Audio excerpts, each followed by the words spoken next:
I would argue a travel writer. His first couple of books were about discovering other worlds.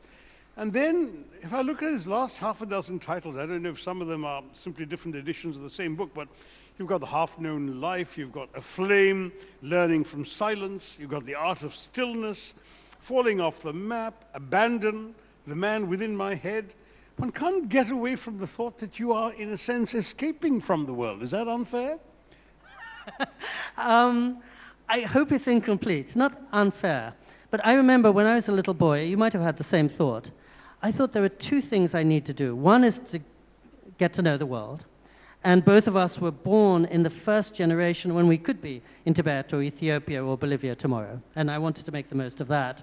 And the second was, I need to get to know the self.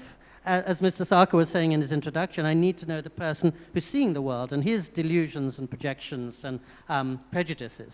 So my last book, The Half-Known Life, was about North Korea and Iran and Kashmir and Sri Lanka, and mostly places of conflict and places of difficulty, the kind of places you're dealing with in the UN, because I need to know what's happening in the real world.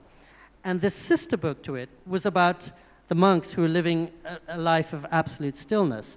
And so I'm always trying to do justice to both, keep myself moving around the world and root that movement in stillness, because I think the travel is only as rich as the stillness that underwrites it. But without both of them, I feel I would be not a complete human being.